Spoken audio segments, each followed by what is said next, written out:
কম করেছে তাদের বেলায় ক্ষমা প্রযোজ্য নয়।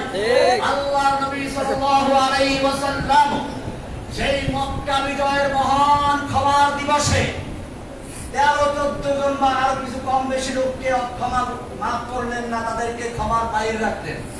অবশ্য তাদের অনেকেই পরে ইসলাম কবুল করেছে।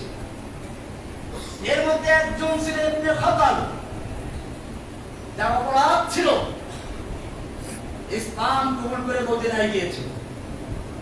পরে সে আসলে ছিল মুনাফিক, মক্কায় চলে আসলো, দুটো দাসী কিনে আল্লাহর নবীর বিরুদ্ধে সমালোচনামূলক গান গাওয়া,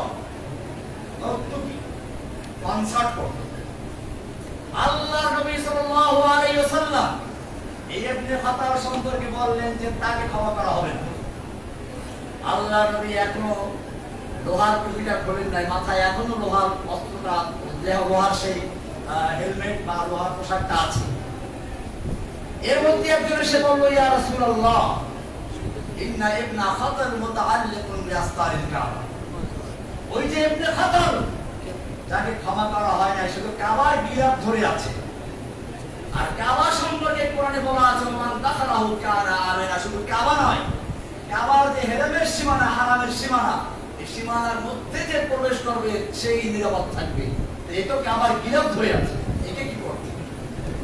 আল্লাহর নবী সাল্লাল্লাহু আলাইহি ওয়াসাল্লাম বললেন, এই ইবনে খাতাল কাবার হারামের ভিতরে নয়, তওয়াফের জায়গায় নয়, কাবার গিরাত ধরে ঝুলে থাকলে তাকে ওখানে হত্যা করে দাও। এভাবে আজকেও যারা জেনে বুঝে ইচ্ছা করে আমাদের সেই কচি কচি ছাত্রদের বুকে গুলি চালিয়েছে, যারা নিরস্ত্র আবু সাঈদের বুকে গুলি চালিয়েছে, তাদের যদি ক্ষমা করা হয় তাহলে ইতিহাস আমাদের ক্ষমা করবে না।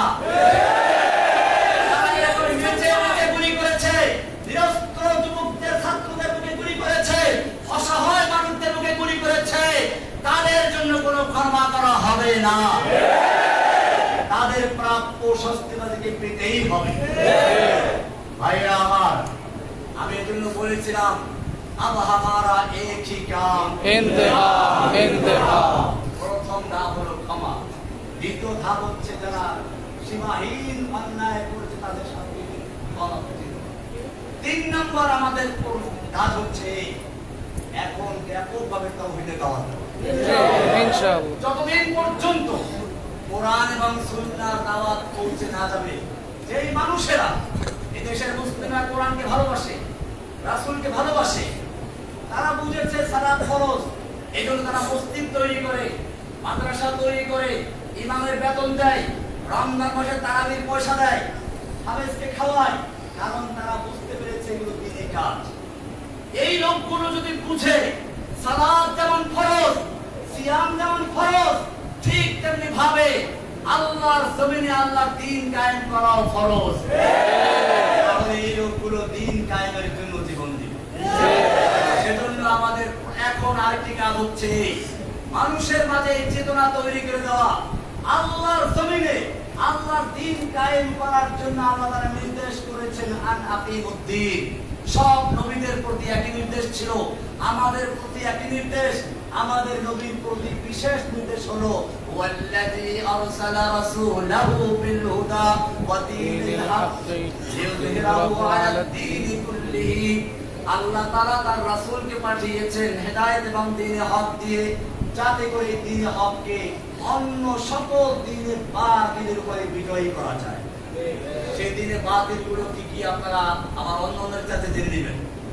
আজকে আমাদের কাজ হচ্ছে বাংলাদেশের প্রতিটি ঘরে ঘরে, প্রতিটি ছাত্র, যুবক, বৃদ্ধ, সকলের নারী পুরুষ, সকলের অন্তরের ভেতরে তাওহীদের চেতনা তৈরি করে দেওয়া। তাওহীদের চেতনা যদি তৈরি হয়ে যায়, তাহলে কবি বলেন সব গুরিজা হোগি আখির, সব गुरीज़ा होगी आखिर चलवाए खुर्शीद से, ये चमन मामूर होगा नगमाए तौहीद से। পূর্ণিমার চাঁদের দ্বারা যেভাবে রাতের আধার পালিয়ে যায়, ঠিক তেমনি ভাবে তাওহীদের স্লোগানে এদেশ থেকে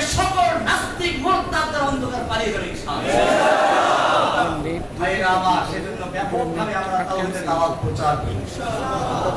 এই জন্য আমি আমাদের হারুন জাহাজ ভাই আছে, মুরব্বী সাহেব আছেন, আমরা সারা বাংলাদেশে যেতে প্রস্তুত আছি। কোনো ভেদাভেদ স্কুলে, মাদ্রাসা, কলেজে, ইউনিভার্সিটি যেখানে আপনারা আহ্বান করবেন, আমরা ইনশাআল্লাহ ছুটে যাবো শুধুমাত্র একটা কাজের জন্য, পয়সার বিনিময় না। দিনের দাওয়াত দেবেন ইনশাআল্লাহ, প্রয়োজনে নিজেদের পয়সা খরচ করবেন কিন্তু শর্ত একটাই, আল্লাহর জমিনে আল্লাহর দ্বীন কায়েমের জন্য কাজ করতে হবে।